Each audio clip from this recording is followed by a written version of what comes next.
Hey guys, welcome back to Museum Grec Reads. My name is Elizabeth, and today I want to share a few of my 2022 sci-fi reads that just need a little bit more love.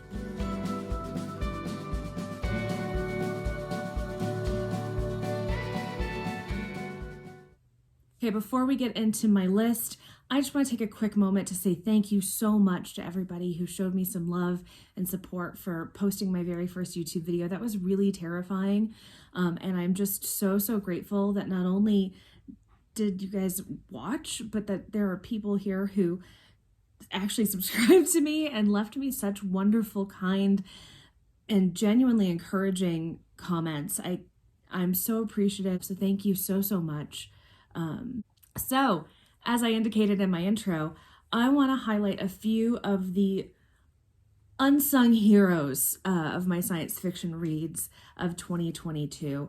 I read over 45 science fiction books last year, and there were some really amazing reads. And at first I thought about doing this and just covering all of my favorites of 2022, and I even attempted to film that one, and baby YouTuber me screwed up the filming.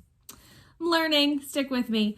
But in kind of reviewing that footage, I realized there's half of that list that everybody's already heard about, but there's half of this list that I don't hear anybody talking about some of these books.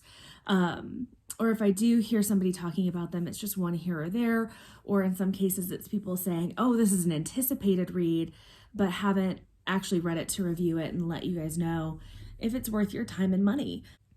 So I wanted to highlight some of these hidden gems from my 2022 reads.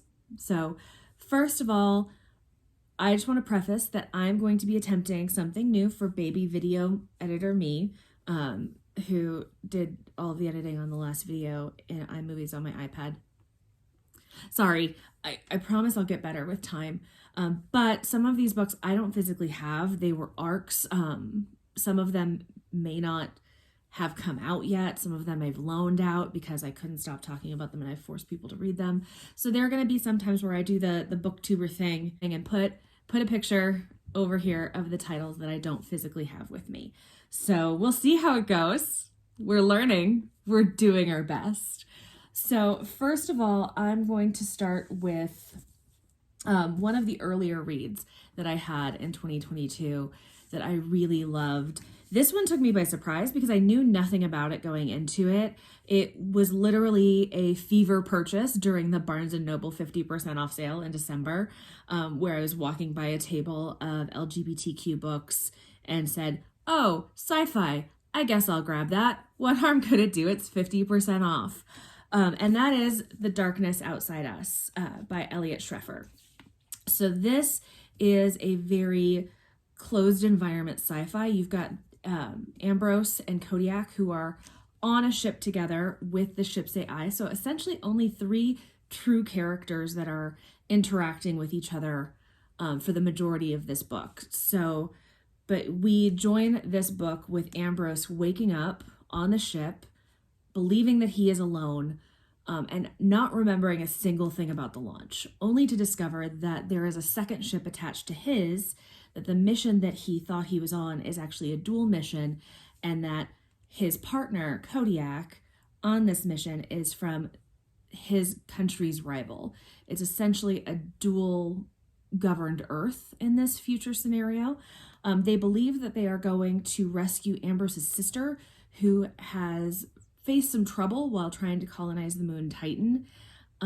But as we go into the story a little bit more, you realize that that's not really the mission that they're on, and they start to realize that that's not the mission that they're on. And I can't say anything more than that because this is really more thriller. Hi, my cat just joined me, and I'm gonna leave it in because who doesn't like some random cat ears in your day? But this does tend to be more thriller. It is a mystery that unravels. There is a bit of romance, as the cover would suggest, but I wouldn't say that it is romance as a primary motivation. I enjoyed this book so much that I was telling in my book club about this book, and we ended up actually picking it the next month for our book club. So I read this in both January and March of 2022. This is also technically YA.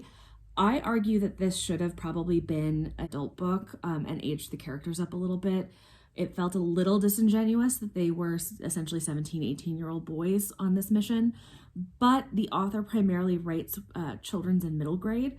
So I get that he probably didn't want to, he or his publishers probably didn't want to take a giant leap into a completely different genre bypassing YA. It's also his very first sci-fi, and I really hope that Elliot digs back in to this kind of writing again, because I really enjoyed it.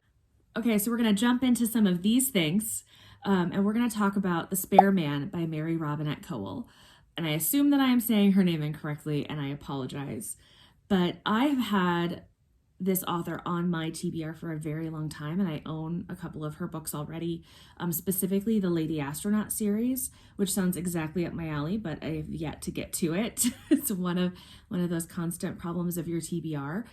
But NetGalley was really gracious to grant me early access to The Spare Man before it came out in October of last year. Now, I am somebody who grew up not just on a lot of science fiction, but on a lot of classic cozy British mysteries, specifically Agatha Christie.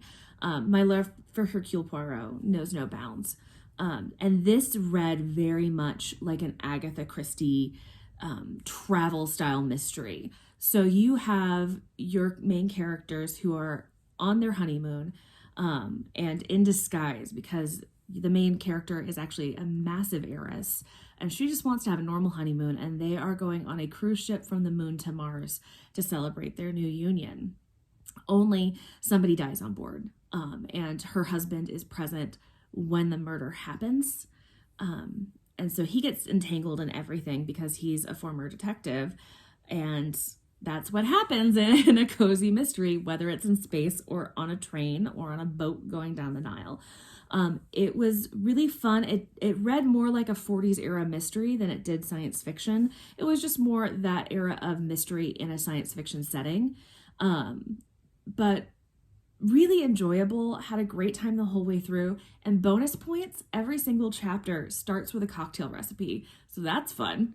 I'll highly recommend the book if you are a fan of science fiction or of cozy mysteries. I think that this would be a good time for you. Okay, the next one, I'm just going to prepare you now. The title is stupid. The title is very stupid.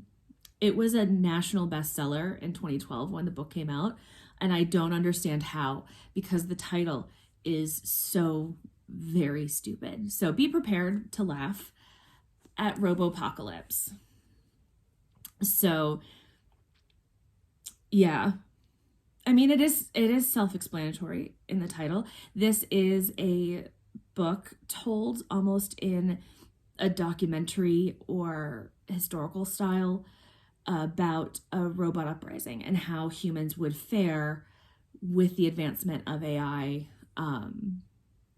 and would we even have a leg to stand on if they took over. So this is actually written by Daniel Wilson, who is a member of the Cherokee Nation. So I picked this up for Indigenous Peoples Month, Heritage Month, back in November. Like I said, this was an international bestseller. It was optioned by Steven Spielberg back in 2012 after this was released.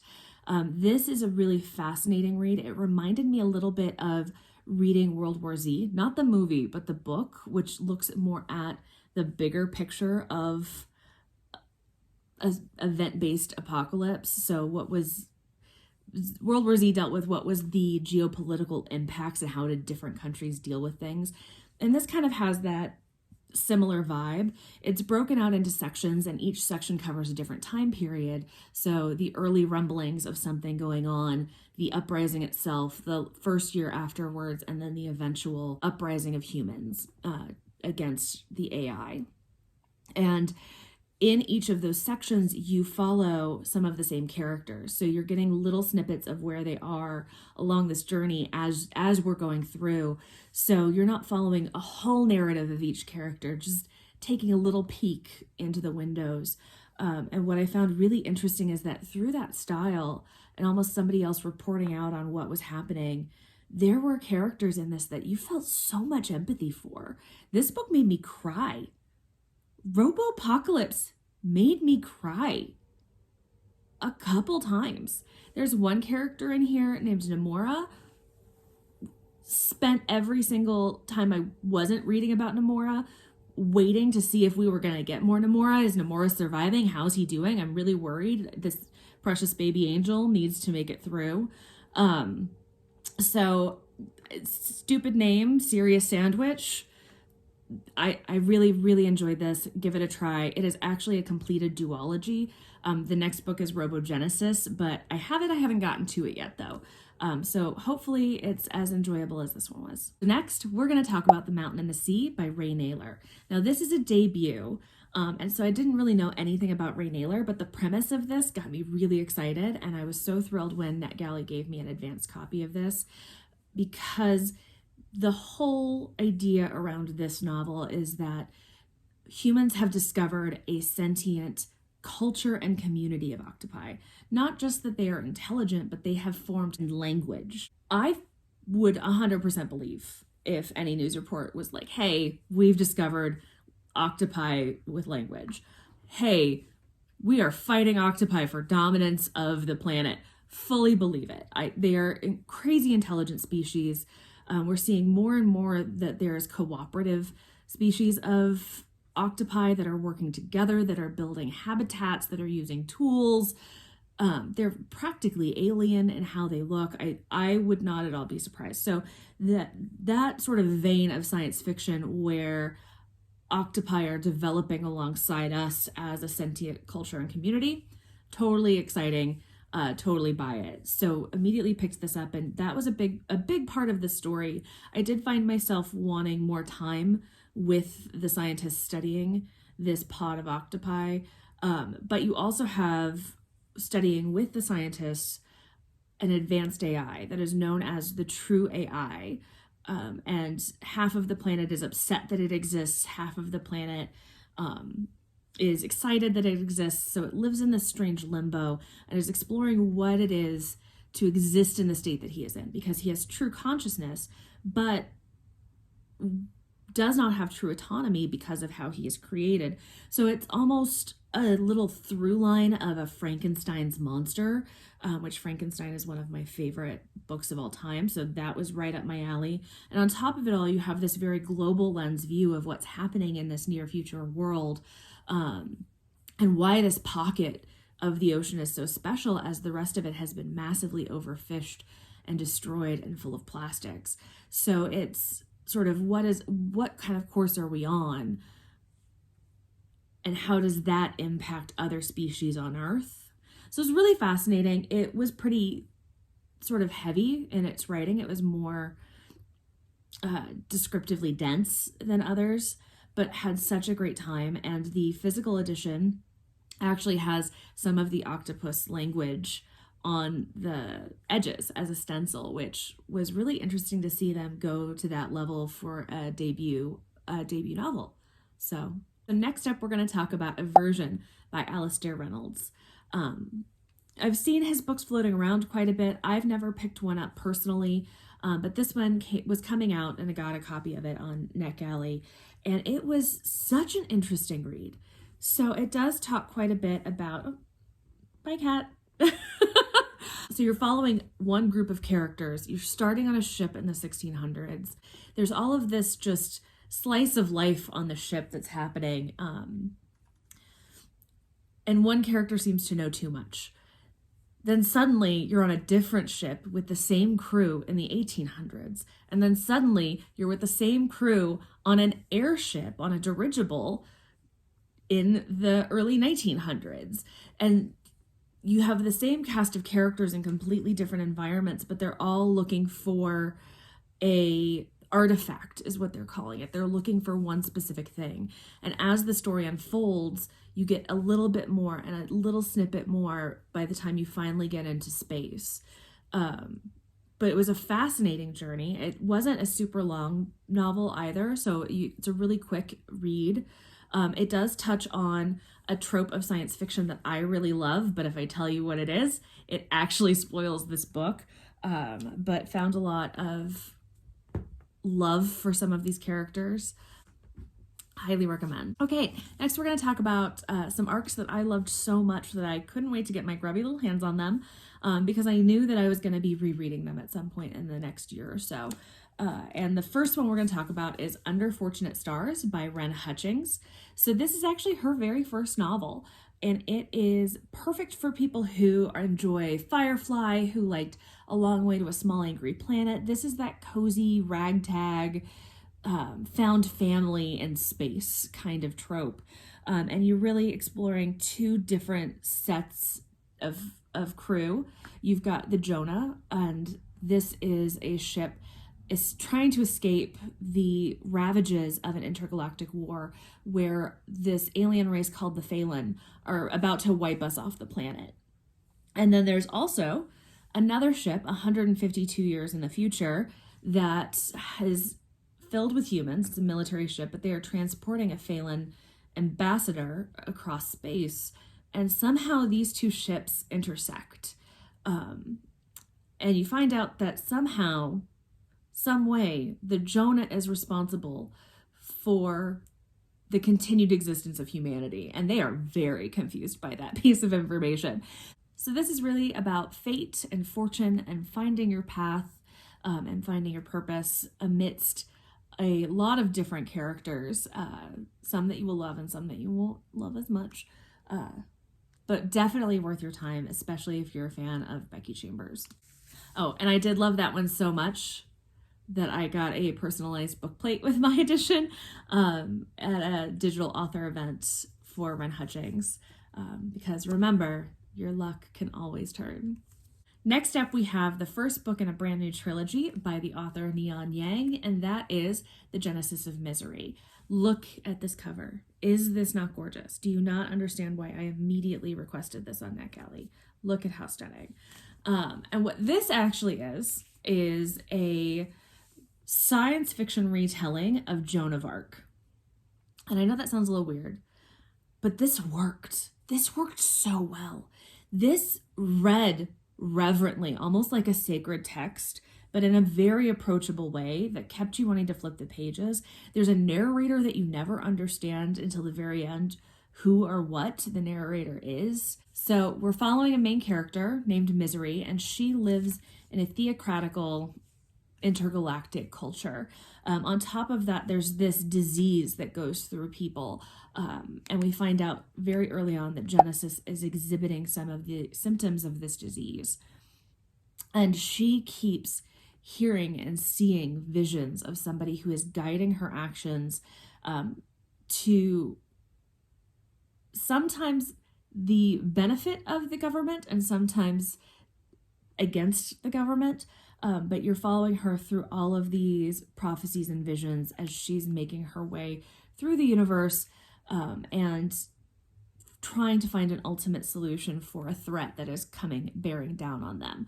Basically, because you've got a religious-based culture, there are some folks who don't really agree with your religious views, and they've formed their own cultist separatist movement that is fighting back against the government, and she's trying to lead them into battle and save the nation. Or is she? She's a very unreliable narrator, but you have a lot of really interesting world building. You have action scenes. You've got really quiet moments. I could not get enough of this. I could not stop talking about this. I am so sorry to my friends and family for having to listen to me talking about this. My only regret about picking this up on NetGalley is that I got it early and now I have to wait even longer for the second book. This is my first from Neon Yang, and I know that I'm going to be picking up more of their works in the future. They have a novella series that they've done previously, but represent for the non-binary authors out there, and definitely pick this one up before the second one comes out. When that's coming, I don't know. They haven't announced it, but I'm waiting with bated breath every day. Okay, so the last section here, it's really small, but it's two arcs that I read in 2022 that aren't actually releasing until later this year. So it's something for you to look forward to. I really enjoyed these titles. The first one is actually The Scourge Between Stars by Ness Brown. This is her debut novella. This comes out on April 4th. And this is for the sci-fi horror fans out there. If you enjoyed Dead Silence, you're probably going to enjoy Scourge Between Stars. This is very Alien franchise, but with higher stakes, because this is following a crew who are in a convoy of ships. They have been sent from Earth to colonize another planet. They did, it's just not going well. They're struggling really hard to make their way on this planet. And even though they don't know if Earth is still there or habitable, they're kind of limping their way back. They can't even travel at the right speeds to get there in a single lifetime. So they're long-term on these ships, and the unrest is high. But as they're traveling, they start to lose contact. The ship that we're following starts to lose contact with the rest of the convoy. That's terrifying. And then they start hearing a sound within the walls. And an AI on the ship warns them about not opening the door to the noise. And everything goes from there. So when I say it's higher stakes than a typical Alien franchise movie, in an Alien franchise movie, it's going to affect that one ship. Maybe whatever stop they go to that the ship might encounter. But you're potentially dealing with the last crumbs of humanity, and if whatever is threatening them succeeds, we're done for. We're gone. So not a long read at all. I think it was only 150-ish pages, but such a fun time. Really enjoyed it. Looking forward to so much more from Ness Brown. And the last book we're going to talk about is On Earth as It Is on Television by Emily Jane, and this debut comes out on 6/13. So this has a lot of things going for it when I requested it on NetGalley. It has the vaguely religious title, sci-fi, fun poppy cover. The whole idea of this is that the aliens have come. There are spaceships seen over major cities around the world. We don't know what they want. People panic. Everything shuts down. Traffic is crazy. Emergency services can't keep up with anything. But then the aliens leave. Why? Why did they leave? What did they want? What's going on? And things unfold from there. I will say the first 30% of this book, I did not like these characters. I struggled to like these characters. And genuinely, the first 30% of the book, they're very unlikable people. You even have one character who keeps referring to his spouse as the wife the whole time. But around the 30% mark, we hit the perspective of a cat, which was fun. Specifically, the cat's name is Sir Muff Mitts, and he is compelled by an unseen force to leave his home and his family and go somewhere. And all of the cats are being compelled to go to these places, and we don't know what's going to happen to them. And that was enough to keep me invested, like what's going to happen to the cats. But basically from that 30% mark on, I developed such a love for all of these characters that I couldn't connect with in the first 30%. It was a really interesting take on consumerism, on purpose, on family, on the importance of your family and your connections, but in a lighthearted and fun kind of way. I really can't say enough good things about this book. If you pick it up and you struggle at the beginning, just know that I did too. I was convinced I was going to DNF it in the first 30%, and then found myself actually kind of ugly crying at the end of this book, and was a little mad that I was crying over a book that I had planned on DNFing. But that's a good thing. I'm excited to see more from Emily Jane. Like I said, this is her first novel, and it can only go up from here. So that was my short list of some sci-fi titles that you maybe haven't heard about or haven't heard of as much that I really enjoyed in 2022. If you've read any of these, or if you're excited to pick up any of these, please let me know down in the comments. I'd really love to chat with you about what you thought about them.